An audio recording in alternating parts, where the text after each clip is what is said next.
Good morning, friends. It's Joe. Welcome to my scripture reflection for Sunday, September the 8th. Hope all is well with you on this beautiful Sunday morning, at least here in the Northeast. It is a cool, crisp morning, a good day to take a beagle and a greyhound for a walk. And that's what I did this morning. And it was a good way to start the day. Oftentimes during our day, we have things that come up that catch our attention. And we're going to talk a little bit more about our attention being brought to the surface, so to speak, in today's gospel. So I'm going to ask you to quiet your minds and hearts as we prepare to hear today's gospel, which is from St. Mark, chapter 7, verses 31 to 37. Again, Jesus left the district of Tyre and went by the way of Sidon to the Sea of Galilee into the district of the Decapolis. And people brought to him a deaf man who had a speech impediment and begged him to lay his hand on him. He took him off by himself away from the crowd. He put his finger into the man's ears and spitting touched his tongue. Then he looked up to heaven and groaned and said to him, Ephphatha, that is, be opened. And immediately the man's ears were opened, his speech impediment was removed, and he spoke plainly. He ordered them not to tell anyone, but the more he ordered them to, the more they proclaimed it. They were exceedingly astonished, and they said, He has done all things well. He makes the deaf hear and the mute speak. So, when was the last time that somebody put their finger in your ear or spit on their finger and touched your tongue?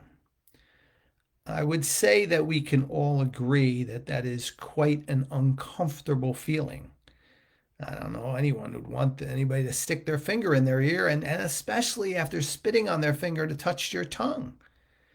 But this discomfort was clearly evident in the gospel today.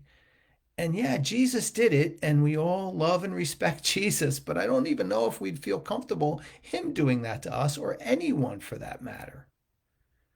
But maybe there is something to this discomfort, because certainly Jesus choosing to do what he did and stick his finger in his ear and to spit on his finger and touch his tongue, every time I say it, I get a little uncomfortable. And I'm not sure if you do, but I do.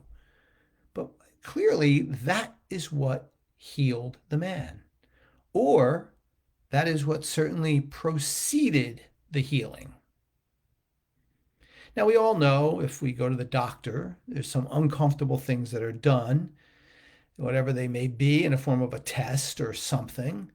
And yeah, then the healing can begin after that. But more importantly, when it comes to our own self awareness healing and healing of anything spiritually or in our heart that needs to be healed, I can almost guarantee that if you search back in your memory, you will find that some discomfort led up to it. Whether it's something that you make a decision not to, let's say, drink alcohol anymore, probably there was a discomfort that led to it. There was a discomfort in the way you felt. There was a discomfort in how your stomach felt. There was some form of discomfort that reached a point where you knew you had to move forward from that and heal from that situation. Spiritually, the same thing. There's something that will form in a sense of a discomfort within us. This is clearly, my friends, a radar for us to have a alertness to. And it happens quite often. And I believe that it's certainly a strong possibility that Jesus in the gospel did what he did. I don't believe he needed to do those things to heal the man. I'm almost certain that he didn't. But he did it to show you and I that that discomfort is certainly something that we should pay close attention to, because it is leading us to a much better place in our life, healthy, spiritually, and offering compassion and peace to the world. Well, my friends, that's my message for you on this Sunday. As always, I hope it's helpful and you could take it into your day and into your week.